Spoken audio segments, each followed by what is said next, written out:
오늘 엑시오스라는 매체가 진짜 충격적인 소식을 밝혔습니다. 도널드 트럼프 행정부가 사실상 비밀리에 직접 접촉했다는 것입니다. 오늘 엑시오스라는 매체가 진짜 충격적인 소식을 밝혔습니다. 도널드 트럼프 행정부는 공식적인 이란 협상가들을 우회해서 양측 모두가 신뢰하는 중개인을 통해 이란 혁명수비대 사령부와 비밀리에 직접 접촉했습니다.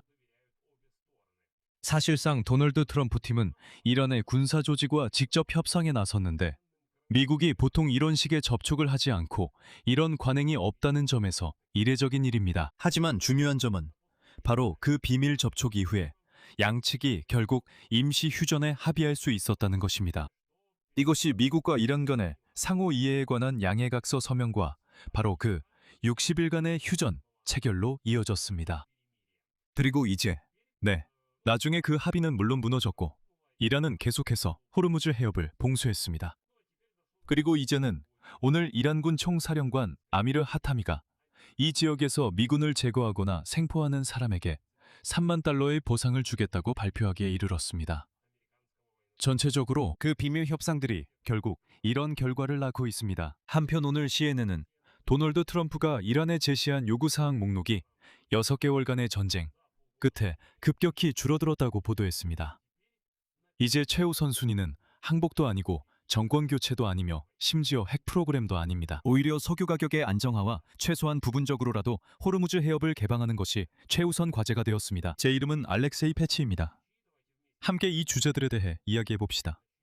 하지만 시작하기 전에 이 채널을 구독해 주시고 영상에 좋아요를 눌러주시고 나중에 이 영상 아래에 여러분의 댓글을 남겨주시기 바랍니다.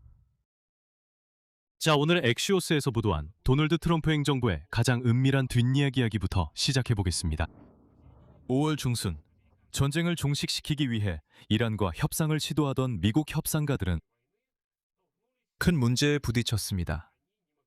그들은 협상 테이블 맞은편에 앉아있는 사람들이 정말로 이란의 강력한 이슬람 혁명 수비대의 입장을 대표하는지 확신할 수 없었습니다.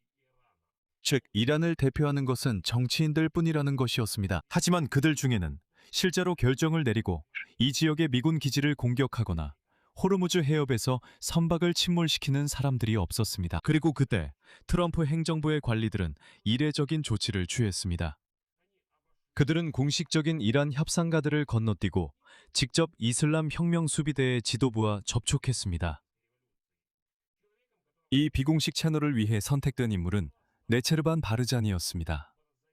그는 이라크 쿠르드 자치정부의 대통령입니다. 그는 거의 아무도 가지지 못한 것을 가지고 있었습니다. 바로 미국 지도부와 이란 혁명수비대 지휘부 양쪽 모두의 신뢰였습니다. 사실상 미국 행정부는 모든 외교적 절차를 건너뛰고 군부와 직접 대화를 시작했습니다. 한편 공식적으로는 외교관들과 정치인들이 카메라 앞에서 협상을 진행하고 있었습니다. 이게 왜 중요한 걸까요? 사실 이 에피소드는 이전에는 어디에도 공개된 적이 없었습니다. 이 에피소드는 미국 측이 협상을 진행하는 것이 얼마나 어려운지 보여줍니다. 워싱턴은 그 나라에서 실제로 누가 결정을 내리고 있는지조차 확신하지 못하고 있기 때문입니다. 결국 바로 그 군부와의 협상 이후에 미국과 이란은 실제로 양해각서를 체결하게 됩니다. 하지만 사실 그 양해각서는 금방 무너지고 말았습니다. 이제 왜 이란에서 누가 실질적인 권력자인지에 대한 혼란이 생겼는지, 그리고 왜 미국이 같은 나라의 여러 인물들과 협상을 해야만 했는지에 대한 맥락을 설명해 드리겠습니다. 전쟁은 처음부터 이란의 모든 지도부를 완전히 뒤흔들어 놓았습니다. 최고 지도자 알리 하메네이와 다른 고위 정치 지도자들의 암살, 그리고 40일간의 전투, 즉 전쟁의 첫 40일 동안 그 뒤를 이은 일련의 사건들은 이슬람 혁명 수비대가 권력을 더욱 강하게 장악하게 만들었습니다. 국가안보와 외교정책에 대한 결정까지 포함해서 말이죠. 전쟁 초기 몇 주 동안 이란의 새로운 최고 지도자인 마즈타바 하메네이의 건강 상태에 대한 불확실성과 그의 공개석상 부재는 이슬람 혁명 수비대 지휘부의 입지를 더욱 강화시켰습니다. 연대기는 다음과 같습니다. 4월 8일, 휴전 이후 며칠 뒤 이슬라마바드에서 정상회담이 열렸고 미국과 이란은 전쟁 종식을 위해 협상을 시도했습니다. 5월 초, 백악관에서는 합의가 곧 이루어질 것 같았고 곧 서명할 것처럼 느꼈지만 이란은 기억하시다시피 열흘 넘게 답변을 미루었습니다.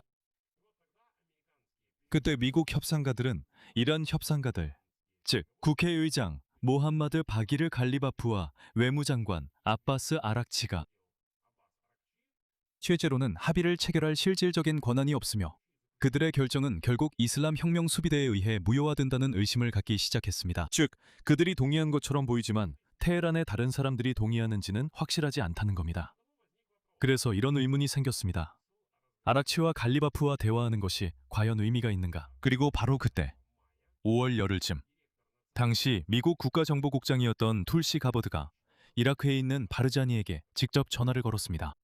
이 통화 내용에 정통한 두 서식통에 따르면 툴시 가버드는 바르자니에게 도널드 트럼프 행정부가 그가 직접 이란 혁명 수비대 사령관인 아흐마드 바이디 장군과 연락하는 데 도움을 줄 수 있다고 생각한다고 말했습니다. 바르자니는 이라크 전쟁 동안 이란에 거주했으며 테헤란 대학교에서 공부했습니다. 그는 페르시아어를 유창하게 구사하며 이란 정권의 많은 고위 인사들과 직접적으로 알고 지내고 있습니다. 여기에는 혁명 수비대의 최고위층도 포함됩니다. 가바르드는 바르자니에게 자신이 도널드 트럼프 본인과 부통령 JJD 벤스의 승인하에 전화를 걸고 있음을 분명히 했습니다. 그리고 백악관이 혁명 수비대 사령관 바이디와 전체 수뇌부가 갈리바프와 아라치가 논의하는 내용에 정말로 동의하는지 매우 알고 싶어 한다고 설명했습니다. 아니면 정치인들이 말하는 것과는 다른 생각이나 요구가 있는지 궁금해했습니다. 왜냐하면 중개인들이 바히디와 직접 연락하는 데 성공하지 못했기 때문에 미국인들은 이렇게 말합니다. 우리는 당신들이 모두 같은 의견인지 아니면 의견이 다른지 이해하지 못하겠다고요. 바르자니는 동의했고 자신의 이란 혁명 수비대 IRGC 인맥에 연락을 취했습니다. 바르자니는 와히디 장군과의 직접 접촉을 성사시켰고 이미 5월 14일에 이란 혁명 수비대 IRGC 장교가 이라크 쿠르디스탄의 수도인 아르빌에 있는 바르자니의 사무실에 도착했습니다. 보안 통화를 위한 암호화된 전화기를 가지고 왔습니다. 그리고 바로 이 전화 통화 중에 바르자니는 와히디에게 직접적으로 물었습니다. 이슬람 혁명 수비대 사령관으로서 동의하는지 말입니다. 이란 협상가 라크치와 갈리바프의 입장에 동의하는지 말입니다. 이란 장군은 그렇다고 자신이 그들을 전적으로 지지하며 이것이 또한 이슬람 혁명 수비대의 입장이라고 대답했습니다. 그리고 바르자니가 나중에 전한 바에 따르면 바이디는 이렇게 말했습니다. 우리는 이 위기를 협상을 통해 해결하는 것을 선호합니다. 대화가 끝나자마자 바르자니는 가바르드에게 전화를 걸어 답변을 전달했고 그녀는 백악관에 혁명 수비대가 평화에 동의했다고 보고했습니다. 그 후 트럼프 행정부는 새로운 제안을 내놓았습니다. 바로 그 바르자니를 통해 미국과 이란의 고위 협상가들 간의 비밀 협상을 에르빌, 즉 이르빌에서 조직하자는 것이었습니다. 우리 모두 그곳에 몰래 모여 직접 협상을 하자는 것이었습니다. 이란인들은 그런 가능성을 배제하지는 않았지만 자신들의 안전을 우려했습니다. 그들은 이스라엘 정부기관이 많은 첩자를 두고 있다고 생각했습니다. 그리고 이스라엘 사람들이 이르빌에서나 그곳으로 가는 길에 자신들을 암살하려 할까봐 두려워했습니다. 결국 그 만남은 이루어지지 않았습니다. 그리고 오늘날까지도 파키스탄과 카타르의 중재자들은 미국과 이란 사이에서 메시지를 계속 전달하고 있지만 실질적인 진전은 없습니다. 지역 소식통에 따르면 그들 중 일부는 파키스탄 측이 실제 협상 상황보다 더 낙관적인 보고를 하고 있다고 생각합니다. 이 교착 상태를 깨트릴 수 있는 움직임이 있다는 인상을 주기 위해서입니다. 그리고 최근 바르자니는 직접 백악관에 메시지를 보내 협상 재개를 돕겠다고 제안했습니다. 그리고 이제 브래드 맥거크, 4명의 미국 대통령 아래에서 중동 문제를 담당했던 고문이 이 모든 이야기를 정리했습니다. 다음은 그의 인용문입니다. 문제는 중재자가 아닙니다. 문제는 호르무즈 해협에 대한 이란의 입장입니다. 그리고 그 입장이 곧 바뀔 것 같지는 않습니다. 이제 오늘 요약의 두 번째 부분은 6개월간의 전쟁 동안 도널드 트럼프 자신의 목표가 얼마나 크게 축소되었는지에 대한 분석입니다. 처음에 올해 2월 이 갈등이 시작될 때 도널드 트럼프 행정부는 절대적으로 최대주의적인 목표를 세웠습니다. 그것은 이란의 완전하고 무조건적인 한복, 정권 교체, 그리고 이란이 절대 핵무기를 갖지 못하도록 보장하는 것이었습니다. 그리고 테헤란이 헤즈볼라 같은 대리 세력에 대한 지원을 중단하는 것이었습니다. 다섯 번째 조건은 최소한 미사일 프로그램과 드론 프로그램의 축소였습니다. 하지만 전쟁이 이제 6개월째로 접어들면서 이 목표 목록은 눈에 띄게 바뀌고 줄어들었습니다. 아시다시피 점점 줄어들고 있었습니다. 의미심장한 대목은 8월 14일 목요일에 팍스뉴스에서 진행된 미국 부통령 JJD 벤스의 인터뷰였습니다. 의미심장했죠? 이 전쟁이 어떻게 끝날 수 있냐는 질문에 그는 이제 단 2가지 목표만을 언급했습니다. 그리고 이어서 JJD 벤스의 인용문을 전해드리겠습니다. 첫 번째 목표는 걸프 국가들이 세계 경제에 석유와 가스를 계속 공급하도록 보장하는 것입니다. 우리가 에너지 가격의 안정을 유지할 수 있도록 하는 것입니다. 이것이 첫 번째 목표이며 미국 전역의 국민들에게 저렴한 석유와 가스 가격을 유지하는 것입니다. 그리고 이어서 덧붙입니다. 그리고 물론 두 번째 목표는 이란이 절대 핵무기를 갖지 못하도록 하는 것입니다. 한번 생각해 보세요. 핵무기 문제는 더 이상 첫 번째, 최우선 목표가 아닙니다. 그건 그냥 나중 문제입니다. 가장 중요한 목표는 문제를 해결하는 것입니다. 사실 전쟁 전에는 그런 문제 자체가 없었습니다. 그리고 벤스가 비에커보다 석유 가격의 안정을 더 우선시했다는 사실 자체가 매우 의미심장합니다. 즉, 예전에는 핵 문제가 절대적인 최우선 순위로 여겨졌습니다. 그리고 백악관 대변인 캐롤라인 리빗이 나중에 아니라고 무슨 소리냐고 밝혔습니다. 두 목표 모두 트럼프에게 똑같이 중요하다고 했습니다. 그러니까 백악관은 사후적으로 이런 목표의 위계를 완화하려고 한 셈이죠. 여기서 주목할 점이 있습니다. 전쟁이 반년이 지나고 도널드 트럼프는 다시 제재를 이란에 대한 주요 압박 수단으로 삼으려는 쪽으로 방향을 틉니다. 바로 미국의 주요 무기 비축량이 고갈됐고 또 한 번의 협상 라운드가 다시 교착 상태에 빠졌기 때문입니다. 그러면서 트럼프 본인은 경제적 압박만이 돌파구를 만들 수 있다고 주장합니다. 그렇다면 질문이 생깁니다. 그렇다면 왜 반년 동안 전투가 필요했던 걸까요? 지금 트럼프가 말하는 것처럼 경제적 압박이 돌파구를 가져올 거라면요. 그렇다면 결국 이 모든 전쟁이 헛된 일이었던 겁니다.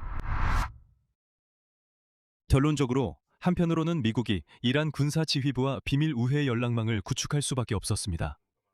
왜냐하면 반년 동안 전쟁을 치르고도 확신할 수 없었기 때문입니다. 테헤란에서 실제로 누가 결정을 내리는지 알 수 없었기 때문입니다. 그리고 이전 최고 지도자의 암살과 후계자의 불분명한 지위는 이런 불확실성을 더욱 키웠습니다. 반면에 미국 자체의 군사적 압박을 위한 물리적 차원이 점점 고갈되면서 워싱턴의 수사적 목표도 조용히 축소되었습니다.